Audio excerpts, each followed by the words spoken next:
Hoy voy a hablar acerca de la no linealidad de los materiales granulares y de los suelos de una manera muy resumida. Esto es uno de los temas más importantes que tenemos los ingenieros de pavimentos en este momento que tomar en cuenta en nuestros diseños.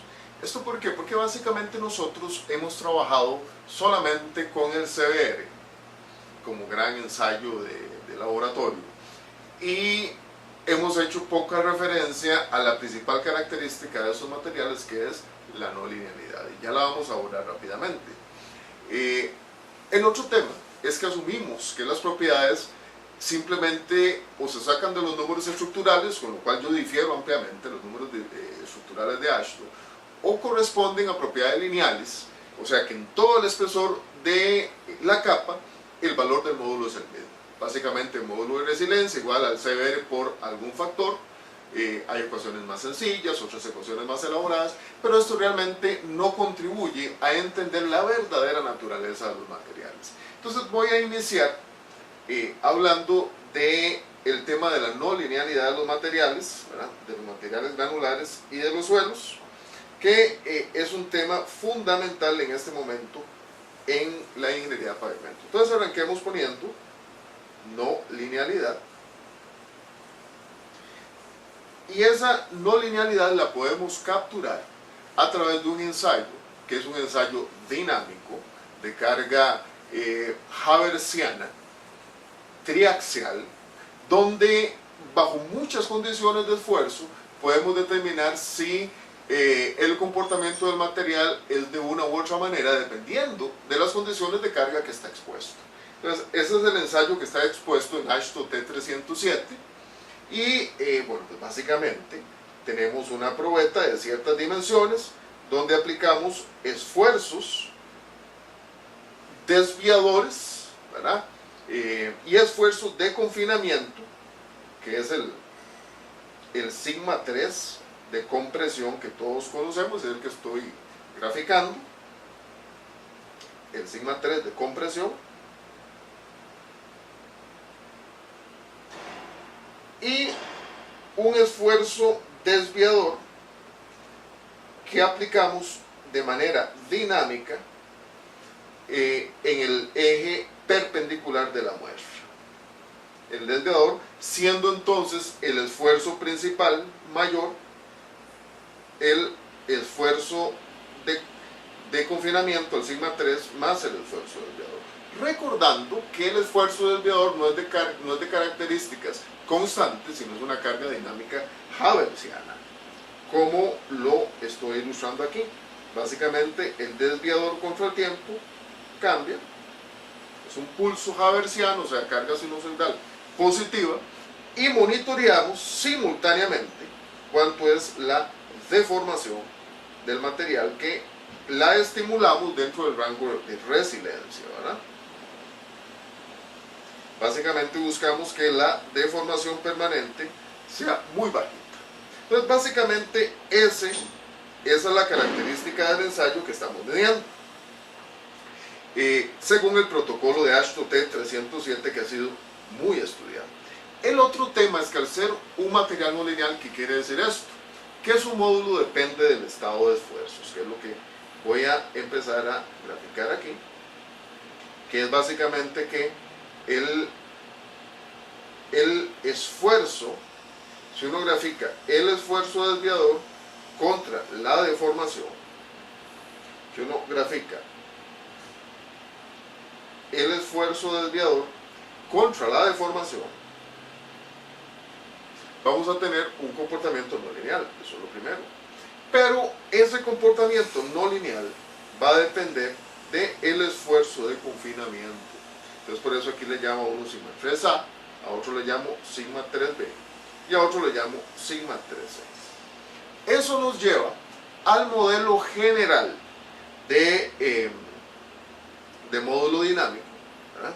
Que es el modelo que voy a presentar a continuación, que es el modelo universal de módulo no lineal de materiales granulares y suelos, que es una forma de calcular la rigidez del material mediante sus dos componentes, tanto un componente de stress softening o ablandamiento de esfuerzos, o de stress hardening o endurecimiento por el estado de esfuerzos. Es este modelo donde podemos ver básicamente un esfuerzo bruto, que es el valor que está ahí, que tiene que ver con el confinamiento, y el esfuerzo relacionado con el cortante, que es el esfuerzo octaédrico, que es el otro invariante de esfuerzos. Este modelo, que es el que propone la nueva guía de diseño de Estados Unidos y que hemos asumido en Costa Rica, tiene los dos elementos, tanto los elementos de compresión, que es donde se da el stress hardening, o sea, el aumento del esfuerzo, porque el material recibe esfuerzos que lo comprimen, y los esfuerzos de corte, que hacen más bien lo contrario, el stress softening o el ablandamiento de esfuerzos, o sea, el módulo va a disminuir por efecto de las acciones de cortante. Entonces aquí tenemos los dos componentes. El primero, ¿verdad?, según el AASHTO T307, que el esfuerzo tera o el esfuerzo invariante bruto es el que domina en los materiales granulares. O sea que son los materiales que funcionan a compresión, por fricción o friccionantes. Entonces, entre mayor es el estado de esfuerzos, mayor es el módulo. Claro, aquí hay que recordar que los esfuerzos se disipan en la capa del pavimento conforme uno va bajando en las capas del pavimento. Eso es muy importante porque a veces tiende a confundir. Entonces, al final está este gráfico que se ve en la presentación, donde el módulo de resiliencia va a ser igual a K por tera a la K2. Luego tenemos los materiales más finos, los suelos finos, que son materiales de stress softening. ¿Qué quiere decir esto? Que entre mayor es el estado de esfuerzos, menor es el módulo del material. Y estos son los materiales que llamamos materiales cohesivos. O sea, más bien su módulo va a aumentar entre menor es el estado de esfuerzos. Eso tiene que tomarlo en consideración a la hora de diseñar el pavimento, e implica una serie de subrutinas que hacen que el módulo semilla que uno pone vaya convergiendo en distintas subcapas que uno determina al principio del diseño. Esto lo vamos a ver en otra presentación y es un tema más que requiere de más tiempo para ser desarrollado, que no voy a tomar el tiempo hoy. Entonces, al final, tanto el modelo de stress softening como de stress hardening se combinan en el modelo universal de diseño de pavimentos. Entonces, ¿qué pasa ahora? Vamos a tener un comportamiento dual que tiene que tener uno mucho cuidado, y que es diferente entre las bases granulares y las subbases respecto del suelo. Y eso es lo que voy a graficar en este momento. Eso es lo que voy a graficar en este momento, que es cómo se distribuyen esos esfuerzos para abajo en el diseño del pavimento. Entonces aquí podemos ver, por ejemplo, un pavimento de mezcla asfáltica en caliente, que tiene su parte superior de mezcla asfáltica en caliente. Vamos a dibujar una base granular y una subbase que tienen el mismo comportamiento, y el suelo, digamos, que tiene un comportamiento diferente. Entonces aquí podemos ver si en el eje de la profundidad le llamo Z y en el eje de las X llamo módulo de resiliencia. Podemos ver que el módulo de los materiales granulares va disminuyendo conforme bajamos dentro del pavimento. Y ustedes me dirán, ¿por qué? Bueno, porque entre más arriba estoy, tengo más carga de las llantas de los vehículos o de los camiones. Entonces el módulo es mayor. Mientras que en el caso de los suelos, si dibujo lo mismo, ¿verdad?, más bien conforme voy disminuyendo dentro del pavimento, el módulo va aumentando, porque el estado de esfuerzos es menor.